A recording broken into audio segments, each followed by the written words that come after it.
சென்னையில் விநாயகர் சதுர்த்திக்காக வைக்கப்பட்ட சிலைகளை கரைக்கும் பணிகள் நேற்றுடன் முடிவடைந்தன. இந்த சூழலில் இதன் தொடர் நிகழ்வுகள் குறித்த விவரங்களுடன் காத்திருக்கும் நமது செய்தியாளர் ஸ்டாலினிடம் கேட்கலாம். ஸ்டாலின், கடலில் விநாயகர் சிலைகள் கரைக்கும் பணிகள் முற்றிலும் முடிவடைந்து விட்டதா? அங்கு நிலவரம் எப்படி இருக்கு? வனிதா, கடந்த மாதம் 29ஆம் தேதி விநாயகர் சதுர்த்தியானது கொண்டாடப்பட்டது. இந்த விநாயகர் சதுர்த்தியை முன்னிட்டு இந்திய இயக்கங்கள் சார்பில் சென்னையின் பல்வேறு இடங்களில் 1000க்கும் அதிகமான விநாயகர் சிலைகள் வைக்கப்பட்டன. அதனை கரைக்கும் பணியானது நேற்றைய முன்தினம் நடைபெற்றது.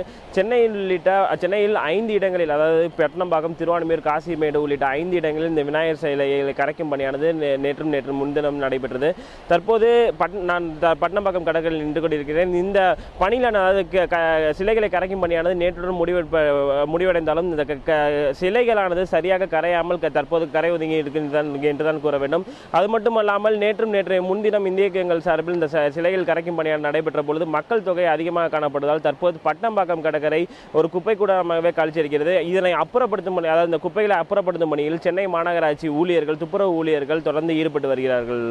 வனிதா, ஸ்டாலின், இப்போ துப்புரவு ஊழியர்கள் அதை அப்புறப்படுத்தும் பணியில் ஈடுபட்டிருக்காங்கன்னு சொல்லியிருக்கீங்க. இந்த நேரத்தில் அந்த சிலைகள் கரை ஒதுங்கி இருக்கிறதுனால சுற்றுச்சூழல் மாசு ஏதாவது ஏற்பட்டிருக்கா? இது குறித்து அதிகாரிகள் தரப்புல இருந்து எப்போ விளக்கம் அளிக்கப்படும்?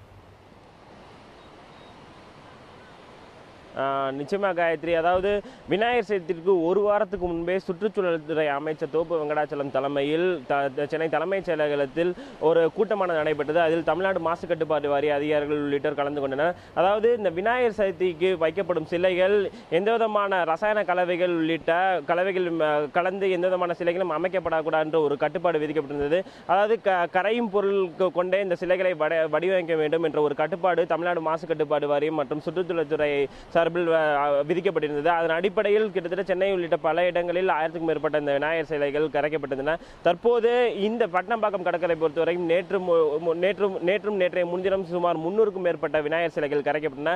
தற்போது நான் இங்கு பார்த்த பொழுது 10 முதல் 15க்கும் மேற்பட்ட விநாயகர் சிலைகள் சரியாக கரையாமல் தற்போது கரை ஒதுங்கிதான் காட்சியளிக்கின்றன. இதனால் சுற்றுச்சூழலுக்கு அபாயம் ஏற்படும் ஒரு நிலையும் தற்போது உருவாகியுள்ளது. இது குறித்து தற்போது சுற்றுச்சூழல் துறை அல்லது தமிழ்நாடு மாசு கட்டுப்பாட்டு வாரியம், அதே போல சென்னை மாநகராட்சி அதிகாரிகள் இது குறித்து விசாரணை நடத்த மேற்கொள்ளப்படும் என்று எதிர்பார்க்கப்படுகிறது. காயத்ரி, ஸ்டாலின், இப்போ முழுமையாக சிலைகள் கடலில் கரையாமல் கரை ஒதுங்கி இருக்கிறதா சொன்னீங்க. இந்த சிலைகளை மீண்டும் கடலில் சென்று கரைக்க என்ன மாதிரியான நடவடிக்கைகள் எடுக்கப்பட்டு வருது? வனிதா, தற்போது வரை, அதாவது நேற்று இரவு வரை இந்த சிலைகளை கரைக்கும் பணியானது நடைபெற்றது. ஆனால் தற்போது இந்த கரை ஒதுங்கி இருக்கும் சிலைகளை மீண்டும் கடலுக்குள் கொண்டு செல்லும் பணிகள் எதுவும் தற்போது வரை இங்கு நடைபெறவில்லை. இதற்கான பணிகளை அரசு அதிகாரிகள் அல்லது மற்றவர்கள் யாராவது பண்ணுவார்கள் என்று எதிர்பார்க்கப்படுகிறது. ஆனால் தற்போது வரை இந்த கரை ஒதுங்கி இருக்கும் சிலைகளை மீண்டும் கடலுக்குள் செலுத்தும் பணி தற்போது வரை நடைபெறவில்லை. வனிதா, ஸ்டாலின், உங்களுடைய தகவல்களுக்கு நன்றி.